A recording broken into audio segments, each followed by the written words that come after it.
तो गाइस हमारा अगला जो टॉपिक है जो अभी हम करने वाले हैं that is basically this, that, these और दोज। इसको हमें समझना है ध्यान से। ठीक है। ये जो हमारे वर्ड्स हैं इनको हम कहते हैं डेमोन्स्ट्रेटिव डिटर्मिनर्स। वैसे तो डिटर्मिनर्स भी कह देते हैं और एडजेक्टिव्स भी कह देते हैं। ठीक है। कॉम्पिटिटिव इंग्लिश की प्रिपरेशन करते हैं तो इसको एडजेक्टिव ही कंसिडर कर लिया जाता है। स्पीकिंग में बोला जाए या जनरल आराम मतलब नॉर्मली हम स्पीकिंग एस्पेक्ट से करेंगे तो डिटर्मिनर्स समझ के भी कर सकते हैं। बेसिकली इनका काम क्या होता है, अभी मैंने आपको जब कराया था ए और एन, तो उसमें मैंने बताया था कि ए और एन का यूज किसके साथ होता है, नाउन के साथ होता है। और ये डिटर्मिनर्स जो होते हैं आपके, ये भी हमारे किसके साथ यूज होते हैं, बेसिकली नाउन्स के साथ ही यूज होते हैं। ठीक है, ये हमेशा हमारे नाउन्स के साथ ही यूज होते हैं। जैसे एग्जाम्पल के लिए मैं लिख देता हूं यहाँ पे, जैसे मैंने बोला दिस कार इज रेड। ये कार क्या है, रेड है। अब ये दिस जो है वो कार के साथ में आ रहा है ना, और कार क्या है, बेसिकली एक नाउन है। समझ में आई बात। तो दिस कार इज रेड, तो यहाँ पे दिस कार में कार के साथ दिस लग रहा है, क्योंकि दिस जो है वो हमेशा एक नाउन के साथ लगता है।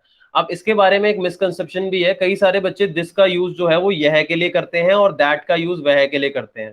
ठीक है। जैसे मान लीजिए मैंने बोला कि यह एक लड़का है। ठीक है। तो स्टूडेंट लिख देते हैं दिस इज अ बॉय। या यह एक कार है तो दिस इज अ कार।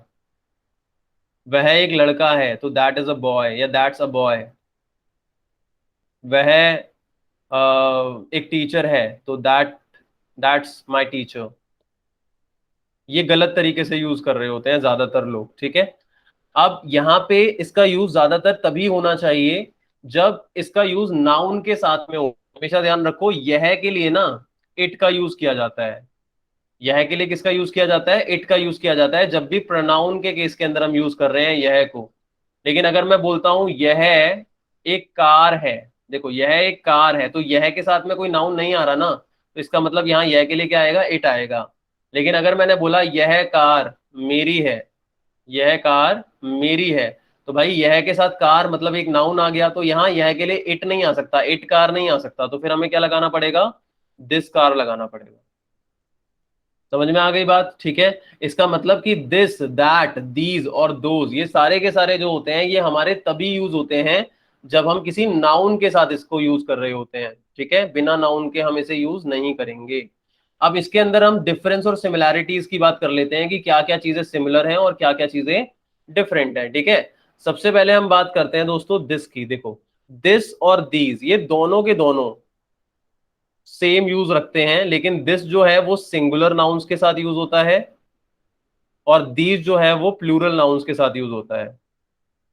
समझ में आया। जैसे मैं बोलूंगा दिस कार, लेकिन मैं दीज कार नहीं बोल सकता, अगर दीज लगाऊंगा तो कार्स होना चाहिए, क्योंकि कार्स प्लूरल है तो प्लूरल के साथ दीज आएगा और सिंगुलर के साथ दिस आएगा।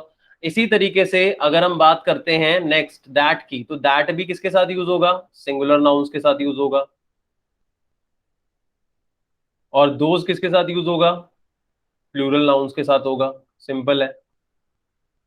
अब दोनों में डिफरेंस क्या है, दोनों का यूज होता कहाँ पे है। ये जो दिस और दीज होता है ये बेसिकली किसी भी चीज को नियर बाय प्रेजेंट करता है। किस कहाँ प्रेजेंट करता है, नियर बाय। और दैट और दोज किस कहाँ प्रेजेंट करता है, फार बाय। फार बाय का मतलब क्या होता है, दूर है कोई चीज, और नियर बाय का मतलब कोई चीज पास है। जैसे मान लीजिए मैं एक क्लास में हूं और कोई आता है और मैं उसको बताता हूँ कि these all are my students. ठीक है। These students are taught by me. तो ये स्टूडेंट जो है मेरे द्वारा पढ़ाया जाता है इनको। तो यहाँ पे स्टूडेंट्स मेरे सामने हैं, मैं उनको आराम से देख सकता हूँ। ठीक है। तो ऑब्वियसली वहां पे नियर बाय का सेंस लग रहा है, तो दीज स्टूडेंट्स आएगा। और दीज क्यों आया, क्योंकि स्टूडेंट्स की बात हो रही है ना, इसीलिए दीज आया। लेकिन अगर मैं किसी ऐसे व्यक्ति के बारे में बात कर रहा हूँ जो दूर है, मेरे से फार है, या जिसको मैं एट प्रेजेंट टाइम नहीं देख पा रहा हूँ, सामने नहीं है, तो मैं दैट यूज कर सकता हूँ। ठीक है। जैसे मान लीजिए कल मैं एक लड़के से मिला और उस लड़के ने मेरे साथ मतलब कुछ गलत किया है, तो अब मैं उसके बारे में बोल रहा हूँ कि भाई दैट बॉय हुम आई मेट यस्टरडे, मतलब जिससे मैं कल मिला था, अभी एट प्रेजेंट वो मेरे सामने नहीं है। ठीक है। दैट बॉय मतलब पास्ट की बात कर रहा हूँ, और दूसरी चीज वो अभी यहाँ नहीं है, फार बाय का सेंस लग रहा है। और दैट क्यों आया, क्योंकि बॉय क्या है, सिंगुलर है, तो इसीलिए दैट आया। और मैंने उसी जगह बोल दिया those man yesterday they were really bad, they were looking really bad, those man, मतलब मैं उन आदमियों की बात कर रहा हूँ यहाँ पे, MEN वाला मैन की बात कर रहा हूँ। तो जब भी फार बाय का सेंस होगा तो हम दैट और दोज को यूज करेंगे, दैट सिंगुलर के लिए, दोज प्लूरल के लिए। और जब नियर बाय का सेंस होगा तो हम दिस और दीज यूज करेंगे, इसमें दिस सिंगुलर के लिए यूज होगा और दीज प्लूरल के लिए यूज होगा। Is it clear to all of you?